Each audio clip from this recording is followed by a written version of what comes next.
Hey guys, glad you could make it here for my unusual, though very much inspired review of Tests of Manhood by Devin Townsend. Now, what makes it so unusual, you ask? Well, this is not an album. It is a bonus disc that came with the deluxe edition CD of the 2019 album Empath. If you're going to buy this album, do yourself a favor and make sure that you get this version. You'll thank me later. So, you might be asking yourself, why would anyone review a bonus disc and why should I care? I would be questioning that as well, since most bonus material seems to be throwaway material, more or less, with most bands. I can assure you that is not the case here. In fact, in the month or so that I have owned Empath, I much more have a connection to these songs instead of the actual Empath album. So far, at least. Oddly enough, this is my most listened to piece of music from the last few years. Now, as to why none of these songs made the album, I'm really not sure, but I think that it was Devin probably not thinking they would suit Empath and not a lack of quality. There's a lot of complexity to break down here, so here's a track by track summary. Track 1, we have The Contrarian. Out of all of the songs here, this one reminds me the most of the Empath album. It was also a grower for me, but it didn't take long to win me over.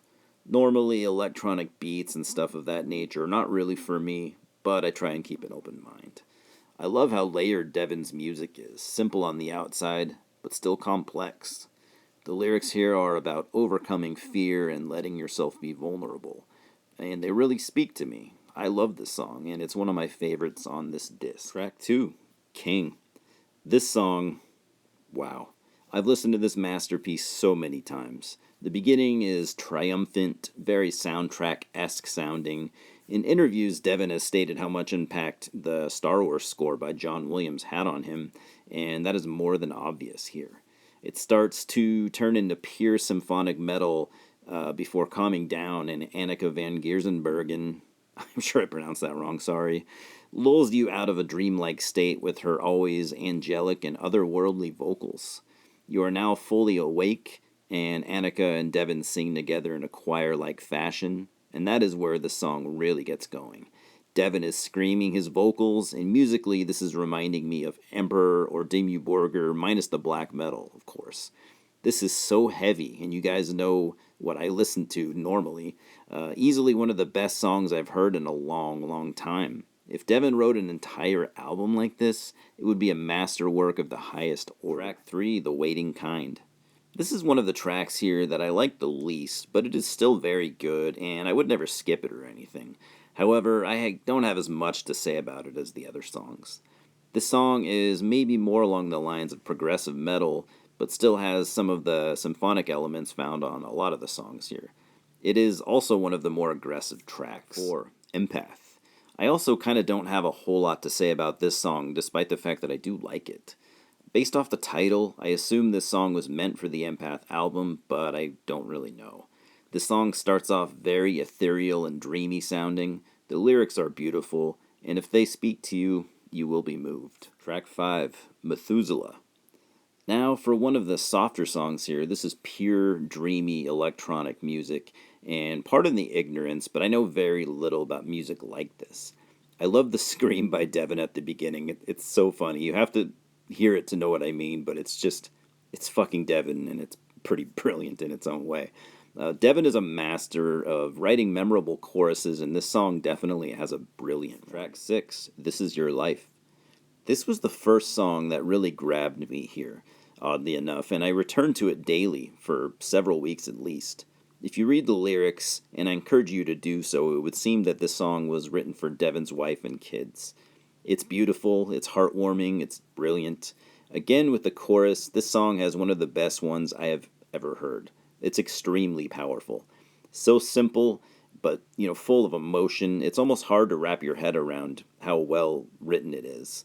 A friend of mine said that he gets Queen vibes from this, and I can actually kind of see that. Track 7, Gulag. This is one of my most favorite songs from this disc. The triumphant riffing and double bass drumming at the beginning with Devin's huge and powerful choruses. What was I thinking trying to put words to songs like these? About halfway through the song, it becomes something that goes really well with track 2. It turns into this heavy, gloomy, symphonic masterwork. What a transition. I'm left speechless every time I listen to it. And Devin, please write an entire album in this vein. Track 8, Middle-Aged Man. This is probably the most aggressive song here, but also kind of one of my least favorites. I do like the concept, and the lyrics are, of course, really good, and it's got some great choruses. The lyrics kind of are about knowing and finding your true self, which seems to be a common thing for Devin, and I can definitely relate. I just don't quite love this song. Track 9, Total Collapse. Oh man, how do I even talk about this one? The song literally starts out like the name would suggest. It starts out very hopeful sounding with empowering lyrics as it starts to get heavier and heavier, with Devin saying, "Live, I want to live, you're running away from me." And it gets me every time. The song gets heavier and more desperate sounding, even sad at one point, but very cathartic. There's a cool, lengthy guitar solo near the end, and by the time it's over, you realize that you have just experienced something substantial. This is easily one of my favorite songs here. Track 10, Summer. This is the only song that I actually didn't remember prior to listening to this disc for this review. It's a fairly long song at over 6 minutes. This is a very calm, relaxing song, almost Pink Floyd-esque at the beginning. There's definitely a somber vibe here, but I feel like Devin never makes songs for the primary reason of sounding depressed. He seems to put a positive spin on most things. Oh, and I'm also getting some Smashing Pumpkins vibes when they were at their dreamiest sounding. I know that this isn't a true album, but this was a great way to end it. Well, that's it, my friends. My writing is quite rudimentary, and I'm always very guarded when it comes to describing the way things make me feel. So this was a nice exercise for me. I hope you enjoyed this, and if you haven't heard this CD, maybe I've convinced you that you need this in your life, because these songs truly deserve to be heard. Thanks for listening, guys.